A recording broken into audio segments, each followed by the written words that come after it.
Assalomu alaykum, hurmatli televizor ko'ruvchilar.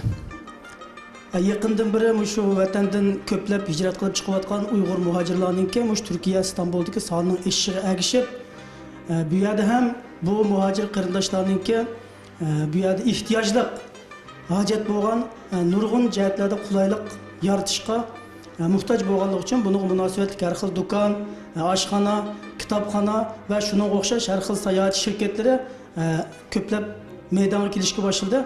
Şu münasebet bilen biz bugün şu İstanbul'daki Uygurlar topluşup o'ltiraqlashgan rayonu olan Zeytinburnu'da müşahede Türkiye'de göz görüngen şirketlerden biri Mika Sayahatçilik şirketininki tarmaqı namıda Ümit Sayahatçiliki şirketi açılgan. Muş münasebet bilen bu şirketini biz ziyaret kıldık. Bu şirketininki mesulü bu hafta bizge ma'lumot berdi qarindoshlarımızga. Assalomu alaykum va rahmatulloh. Va alaykum assalom. Şu şirket yeniden açılıptı.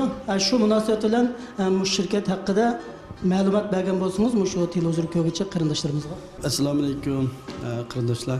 Biz bu Mika Turizm Türkiye'deki çoğun bir seyahat şirketlerininki biri. Biz şu Mişadaki hemşerilerimizden bir de bu Mişadaki başka Zeytinburnu'ndaki başka qarindoshlarimiz var, Kazaklar var, Türkler var, Uygurlar var. Şularınki bir ihtiyacını qamdash üçün bu şirketini açtık. Şu Mika'nınki tarmıq bo'lib. Bunu da qildigan xizmetlerimiz asas jihatdan arp bilan bilet setish, bütün dünyanın ham yeriga, bütün 200 necha hava yoluniki tarmıq şu biletini satımız. Ondan keyin İstanbul içinde bo'lsin, Türkiye'nin içinde bo'lsin, meyli chet el bo'lsin, yataklarını ko'rishib shularga 5 günlük, 3 günlük yatak yapırımız. Ondan başka Arplanda şu aldığı çıkıp karşılaş hizmetleri var. KG'lerin yolcularımızla. Ondan başka otobüs bileti. Bütün İstanbul'unki 95 otobüs şirketininki biletini satımız. Ondan başka Türkiye içindeki küçük seyahat turları var. 1 günlük, 3 günlük hazır şu Uludağ'dayımız, Oynaydığa yerler, başka bütün İstanbul'unki küçük seyahat oraları. Andaki Türkiye'ninki bütün 80 neçe rayonlarga bizga küçük seyahatlarni o'rlashtiryapmiz. Başka viza işleri, bundan keyin bu ishlarni qilmoqchi.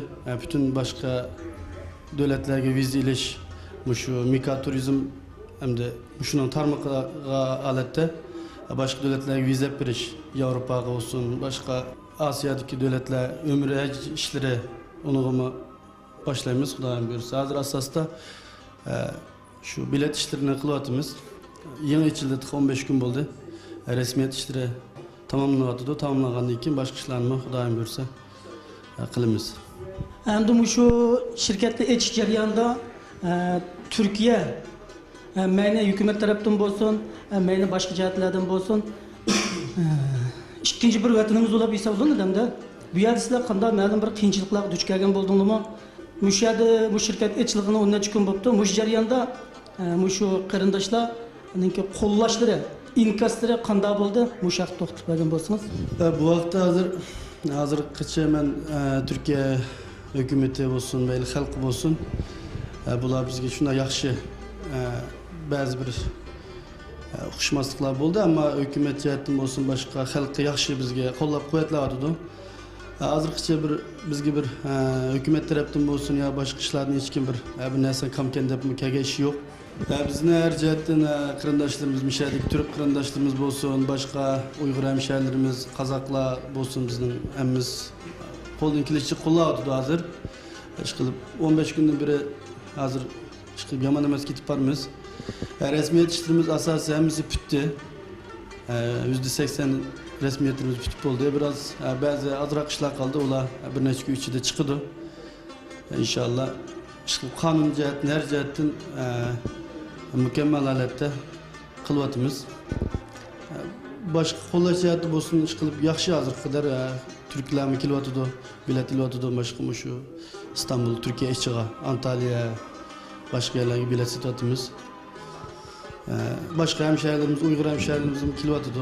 Olama memleketten kelgenlerge bilet yapıratımız. Başka yerlerge bardık Allah olsun, onların bilet yapıp aldığı çıkıp kütülüp şu işlerini kılvatımız, yaxşı yani.